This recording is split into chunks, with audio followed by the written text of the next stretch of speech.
성부와 성자와 성령의 이름으로 말씀 전합니다. 사마리아에 살던 한 여인이 정오의 뜨거운 태양볕을 맞으며 물을 기르러 나왔습니다.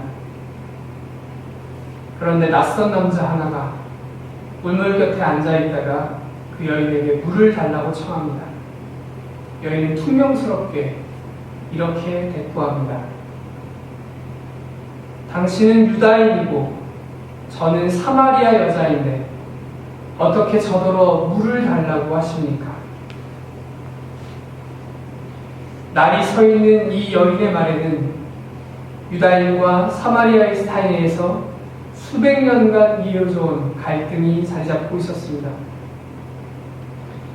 기원전 8세기 분열된 이스라엘 왕국 중에 북쪽에 위치해 있던 북이스라엘은 당시 강대국이었던 아시리아의 침략당에 멸망합니다. 아시리아 제국은 북이스라엘을 지도에서 지우는 것에서 만족하지 않고 그들을 완전히 지배하기 위해 외부인들을 대거 이주시켜서 그 땅에 살도록 만듭니다. 당연히 이스라엘 민족이 오랫동안 자부해왔던 민족의 순수성은 무너져갔겠지요. 남쪽에 살고 있던 유다 왕국은 이 상황을 문제 삼았습니다.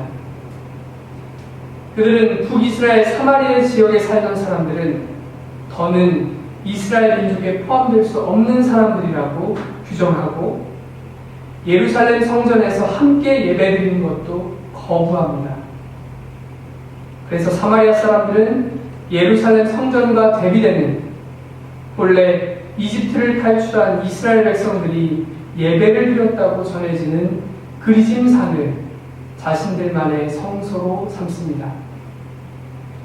유다인들과 사마리아인들은 이러한 역사적 과정을 거쳐서 서로 상종하지 않게 된 것이죠.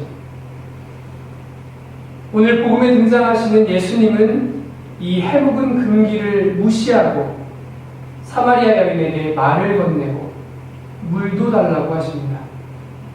심지어 예루살렘과 그리짐산 중 어느 곳이 참된 예배를 드리는 장소냐는 뼈가 있는 이 사마리아 여인의 질문에 진실하게 예배하는 사람들이 영적으로 참되게 아버지께 예배를 드릴 때가 올 터인데 바로 지금이 그때다 라고 답하시면 예수와 사마리아 사이의 민족적인 종교적인 경계를 허물어 버리셨습니다.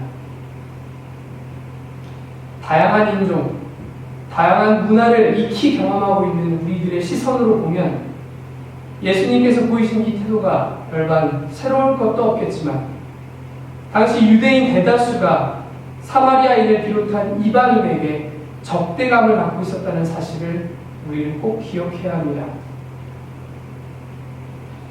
이스라엘의 민족이 품고 있던 이 적대감, 경계심은 단순히 사마리아인 사람들에게만 해당되는 것이 아니었습니다. 그들은 이스라엘 밖에 살고 있던 모든 이방인들도 자신들과는 다른 신앙적으로는 덜 떨어진 이들이라고 생각하고 있었습니다. 어떻게 해서 이 적대감, 경계심이 생겨났을까요? 앞서서 저는 사마리아인들이 아시리아의 침략으로 인해 그 나라에 이방인들이 들어왔기 때문에 민족의 순수성을 잃었다고 말씀드렸습니다. 그런데 이스라엘이 침략을 받은 것은 이 아시리아, 이 한 나라뿐만이 아닙니다. 아시리아에 이어서 신바빌로니아, 그리고 마케도니아, 로마까지 당대의 네로라 하는 모든 강대국들은 유럽과 이집트 사이에 위치한 이 교통의 유충지를 손에 놓고자 애를 써왔습니다. 이 지역을 차지하면 당시 사람들이 생각하는 온 세계를 소나기에 넣을 수 있다고 판단했기 때문입니다. 이스라엘 백성들은 연달아 일어나는 강대국들의 침략을 경험하면서도 절대로 자기 민족의 정체성, 민족의 고유한 삶의 중추, 민족 자체를 유지하게 하는 힘인 신앙을 포기한 적이 없습니다. 그들은 여러 강대국들의 힘싸움에 휘말리면서도 결코 줏대 없이 타협하거나 포기하지 않았습니다. 주변 세계에서 힘께나 쓴다는 신들이 아니라 야훼 하느님, 이집트에서 자신들을 구해내시고 바빌로니아 포로 생활에서도 자신들을 지켜 이스라엘로 귀환시킨 이 하느님만을 굳게 믿었습니다. 하지만 굳센 신앙의 빛이 찬란할수록 어두운 그림자도 짙어졌던 것일까요? 이스라엘 민족이 유일신 신앙에 매달리면 매달릴수록 이스라엘 백성은 민족을 유지할 힘을 얻었지만 동시에 강대국에게 빼앗기거나 간섭받지 않는 자기들만의 고유한 신앙, 폐쇄적인 신앙을 키워가게 됩니다. 이 신앙에는 자신들과 다른 남들은 배제하고 외면하는 독단적인 면모가 담겨 있었습니다. 혼란한 시대에 하느님의 백성을 남기고자 발버둥치면서도 본인들도 모르게 신앙의 순수성을 강조하게 됐고 이스라엘이 아닌 다른 민족들의 삶과 그들만이 갖고 있던 신앙은 고려할 일부의 가치도 없는 그런 신앙으로 평가하게 된 것이죠. 오늘 본문에 등장하는 나자렛에서 온 한 남자는 적대와 혐오, 경계가 편만했던 이 시대에 유다인, 그리고 사마리아인, 나아가서는 이방인들까지 각자가 가진 사회적 갈망과 종교적 강박을 내려놓고 하느님 나라가 펼쳐지고 있으니 새로운 삶을 살라고 도전하고 있습니다. 그가 요구했던 회개는 개인의 악행을 하나하나 떠올려서 뉘우치는 데 그치지 않습니다. 사회적 약자를 죄의 굴레에 묶어두던 종교적 경건주의, 이방인을 혐오하던 민족주의, 부유한 자가 가난한 자를 억압하게 부추기는 만몬주의, 여성의 가치를 무시하던 가부장제와 결합된 모든 죄의 상태, 그 모든 것에 이 남자는 맞서고 있었습니다. 그가 선포한 복음의 소리, 하느님 나라가 시작되어 세상의 질서가 허물어지고 하느님의 질서가 세워지리라는 선언은 대중들의 열광적인 반응을 불러왔지만 동시에 종교 지도자와 정치인들을 위협하게 되었습니다. 하느님의 사랑을 이 땅에 펼쳐 보이려는 예수 그리스도의 삶은 사실 십자가를 예비해 둔 삶이었던 셈입니다.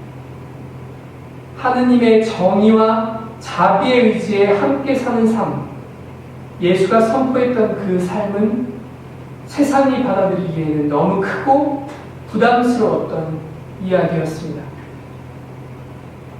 예수님께서 선포하신 하느님 나라의 복음은 단순한 사회 정치적 선언이 아니라 이 세상의 본질을 폭로하고 하느님께 돌아서게 할 근본적인 도전이었기 때문입니다. 교우 여러분, 저는 오늘 읽은 복음서를 묵상할 때 자주 지금 우리가 처한 상황을 떠올렸습니다.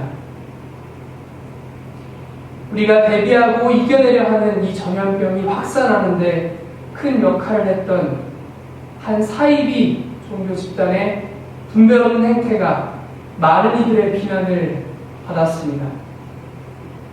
전 그 사이비 집단에게서 예수님이 맞서려던 종교적 갈망, 강박, 우리만이 선택받은 백성이어야 한다는 왜곡된 열망을 봅니다. 그들에게서 저는 하나님과 인간, 그리고 인간들 서로의 관계를 왜곡하는 자기들만의 신앙, 배제하고 경멸하고 누군가를 혐오하는 신앙의 모습을 봅니다. 또 한편으로는 그 사이비 집단을 맹렬히 비난하고 제물로 삼아 우리가 처한 불안과 근심의 이 시기를 위안하라는 사람들에게서 예수님께서 허물고자 하셨던 사랑의 도전이 좌절되고 있음도 봅니다. 그들을 비난하는 이들 역시 배제하고 경멸하며 혐오하려는 인간의 그릇된 본성, 누군가를 제물로 삼아야만 위안을 얻는 그릇된 인간의 죄성을 드러내고 있음을 부인하기가 어렵습니다. 하느님의 정의와 자비에 의지하여 함께 사는 삶, 예수께서 사마리아 여인에게 물을 청하시며 몸소 보이셨던 그 삶의 의미를 되새겨야 할 시기가 바로 지금이 아닌가 싶습니다. 사순절기가 깊어가는 이 시기에, 전염병의 맹렬한 전파세가 다소 주춤하는 이 시기에 우리가 지금껏 보여왔던 모습이 과연 그리스도인다운 모습이었는지, 우리가 불안과 근심으로 얼룩진 이 시기를 어떻게 헤쳐오고 있는지를 깊이 돌아봐야 할 것 같습니다. 영상으로나마 건강하시기를 기도합니다. 우리는 떨어져 있으나 외따로 떨어지는 무리가 아닙니다. 우리는 언제나 서로의 수고에, 서로의 기대에, 서로의 기도에 기대어 삶을 살아가고 그 의미를 깊이 되새기는 하느님의 백성입니다. 우리를 가르고 나누는 경계는 사라졌습니다. 하느님의 정의와 평화, 자비가 여러분이 처한 그 자리에 언제나 충만하기를 기도하겠습니다. 성부와 성자와 성령의 이름으로 말씀 전했습니다.